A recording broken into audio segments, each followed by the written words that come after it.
والصلاة والسلام على رسول الله وعلى آله وصحبه ومن والاه أما بعد.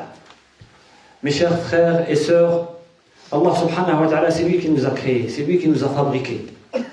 Il nous connaît mieux que nous nous connaissons nous-mêmes. Et il a créé l'être humain, il a créé de deux sortes, un homme et une femme, mâle et femelle.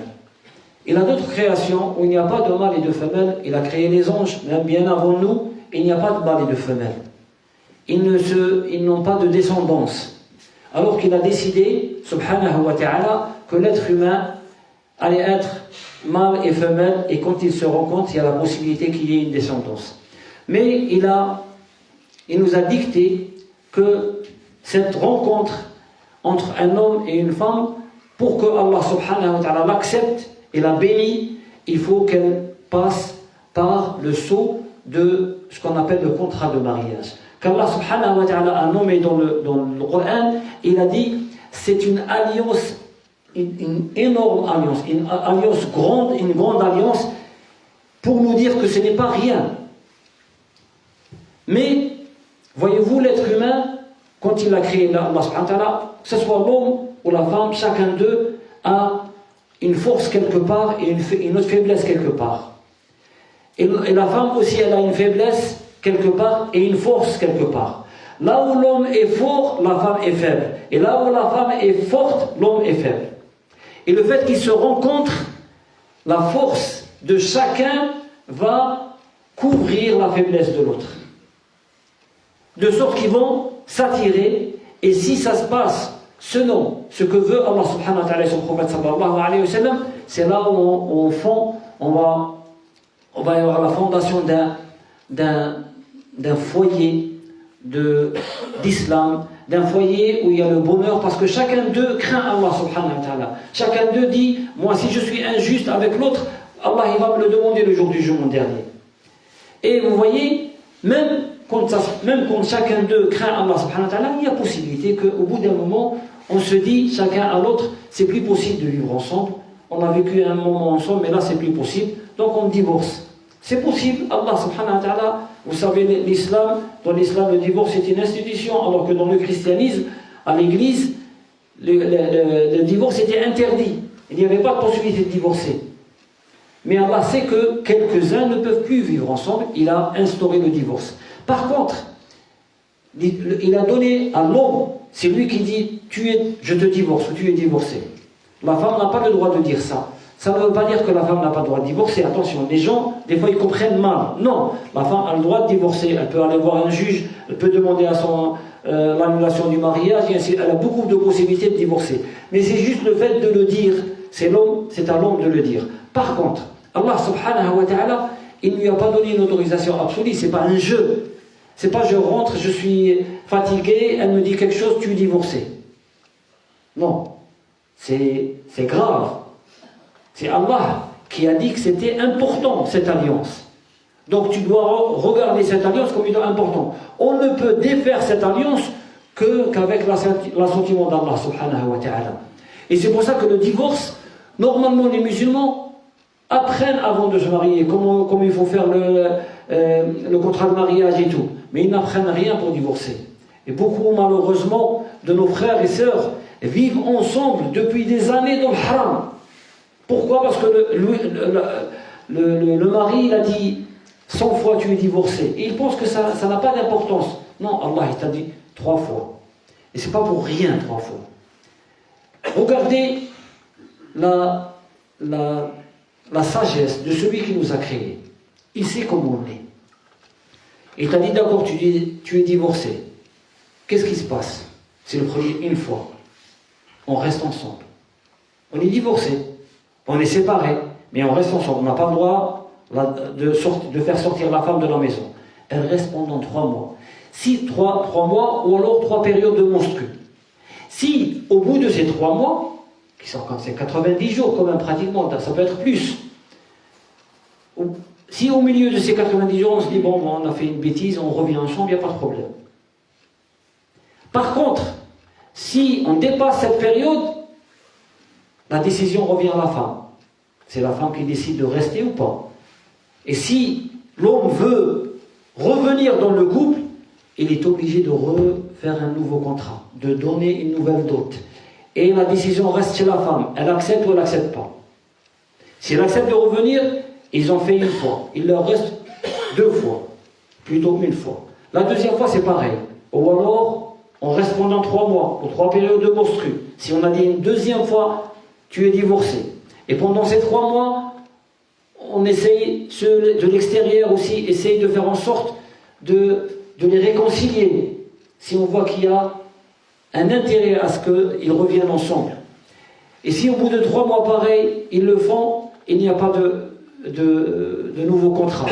Si les 3 mois ou les 3 périodes de menstrues passent, la femme a le choix de rester, de partir, d'accepter de revenir ou pas. Elle peut même exiger une dot incroyable si elle veut, ou elle peut décider d'aller se marier avec un autre ou de ne pas se marier. Elle fait ce qu'elle veut.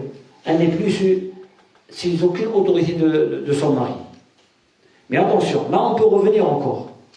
Par contre, Allah il te dit ça y est, il te reste une 3e fois. Si tu dis tu es divorcé, c'est fini. Pas de période, ni 1 jour, ni 2 jours. Du moment où tu dis tu es divorcé la 3e fois, vous êtes des étrangers.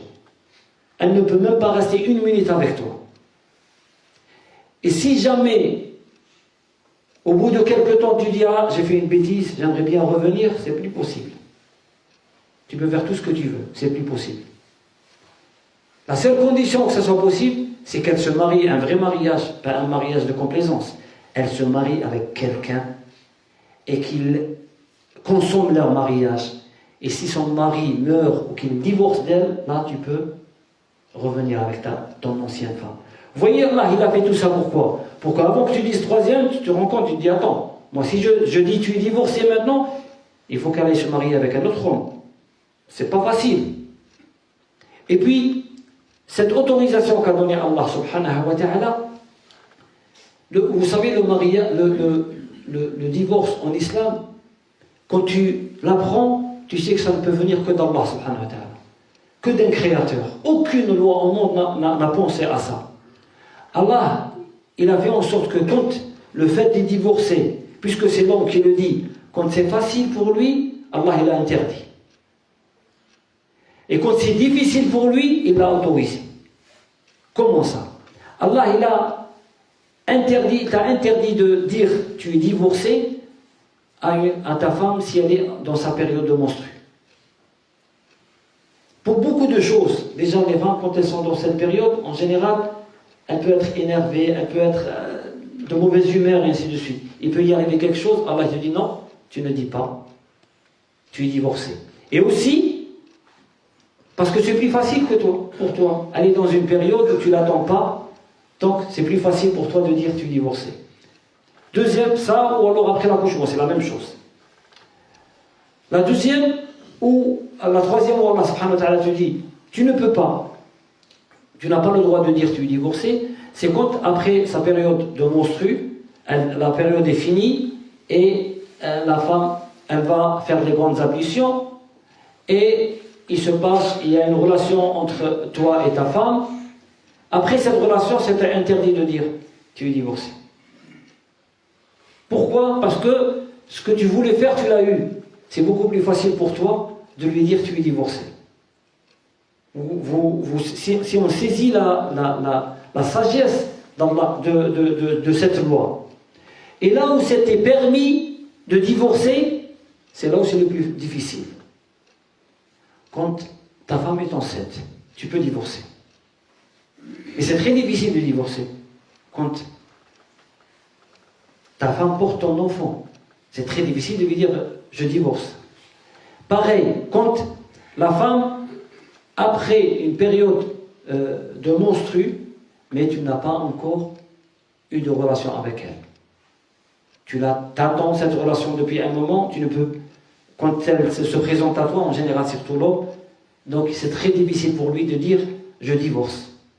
Et pareil, quand tu as signé le contrat de mariage, et avant de consommer ton mariage, Allah te dit c'était permis de divorcer. Et pourtant c'est très difficile quand on a attendu ce mariage depuis longtemps et qu'une fois, ça y est, c'est pourquoi on attendait depuis longtemps, tu peux le faire, là il te dit, tu peux divorcer. C'est rare ceux qui le font. Pourquoi? Pour raréfier le divorce, pour le rendre rare, pour le rendre une solution, non pas un problème. Malheureusement, la majorité, beaucoup de ceux qui divorcent te disent oui, mais je l'ai dit plusieurs fois, mais je l'ai dit parce que j'étais en colère, elle m'a énervé, j'étais énervé au travail, je suis sorti, je ne savais même pas ce que je disais. Sachez que la majorité des savants disent que ça compte quand même. Il y a des savants qui disent que ça ne compte pas, mais la majorité des savants disent que même si tu les dis sous l'emprise de la colère, ça compte. Même si l'avis le plus judicieux, c'est que ça ne compte pas. Mais ce n'est pas à nous de le faire, c'est les savants. Donc, qu'est-ce qu'il faut faire? Il ne faut pas décider quand on est en colère. C'est simple. La colère, Rasulullah sallallahu alayhi wa sallam, il a dit la colère, c'est quoi? C'est une braise qui est dans le cœur du fils d'Adam. Ne voyez pas vous, il a dit, est-ce que vous n'avez pas vu la couleur de ses yeux qui devient rouge quand il est en colère? Et les veines se dilatent. Pourquoi? Parce que c'est Shaitan qui est là. Et Rasulullah sallallahu alayhi wa sallam, c'est pour ça qu'il a vu que des gens qui s'insultaient, et l'un d'eux avait le visage rouge de colère. Il a dit, je connais un mot, s'il le dit, eh bien, ce qu'il trouve en lui partira. On lui a dit, c'est quoi, ya Rasulullah? Il a dit, il faut faire tasbih, il faut sortir de la maison. Tu sais que tu as une dispute avec ta femme, sors de la maison. Laisse la colère s'apaiser, partir, et après tu décideras. S'il faut divorcer, tu divorces, c'est pas haram. Mais tu auras décidé en ayant toute ta conscience. Tu n'auras pas décidé comme celui qui a une décision importante et qui dit à son pire ennemi, décide pour moi. C'est ça la colère. La colère, c'est quoi? C'est que tu dises au shaitan, vas-y, décide pour moi. Qu'est-ce que je lui ai dit? Qu'est-ce que je fais? Je divorce? Il te dit, vas-y, divorce. Et shaitan, il ne cherche que ça. Il cherche comme on le sait, quand il envoie ses disciples, celui qui revient en lui disant, moi, j'ai pu séparer, et lui dit, toi, séparer entre un homme et sa femme, et dit, toi, tu es vraiment mon fils. Parce que c'est ce qu'il cherche. Ali ibn Abi Talib, il a dit quoi? Il a dit, la colère, c'est quoi? Le début de la colère, c'est une folie. Et la fin de la colère, c'est quoi? C'est un regret. En général, tout ce qu'on a fait quand on était en colère, on le regrette après. Donc il faut faire attention à ça. Et il faut se dire que, une fois qu'on a dit le troisième, elle était interdit. Il n'y a pas d'autorisation ou j'ai dit je ne savais pas, ça t'est interdit. Si tu vis encore avec cette femme, ou cette femme, ma soeur, si tu vis encore avec cet homme, alors que 3 fois il a dit tu es divorcé, tu es dans le haram. C'est comme ceux qui vivent en n'ayant jamais fait de contrat de mariage. C'est très grave. C'est considéré comme de la fornication. Donc il faut faire attention. Il faut cette langue la brider et ne rien dire quand on est en colère. أقول ما تسمعون وأستغفر الله لي ولكم فاستغفروه تجدوه غفورا رحيما. اللهم اغفر لنا ذنوبنا وكفر عنا سيئاتنا وتوفنا مع الأبرار. اللهم صل وسلم وبارك على سيدنا محمد وعلى آله وصحبه أجمعين. اللهم ارحم موتانا واشف مرضانا. اللهم ارحم إخواننا من هذا المسجد، إخوان محمد هو محمد إلى آخره، هم مرضى وكل مرضى هذه القرية وكل مرضى المسلمين عموما. نسأل الله سبحانه وتعالى أن يشفيهم، هو القادر على الشفاء. نسأل الله سبحانه وتعالى، نسأل يا رب العباد، يا رب العرش العظيم، اللهم اشف أنت الشافي شفاء لا يغادر سقما. اللهم إنك على كل شيء قدير.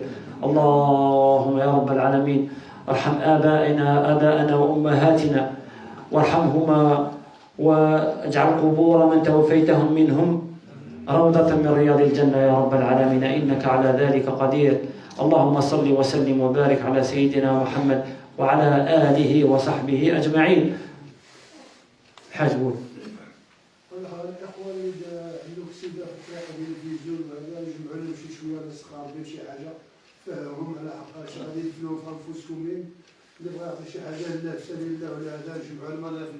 Barakallahu fik.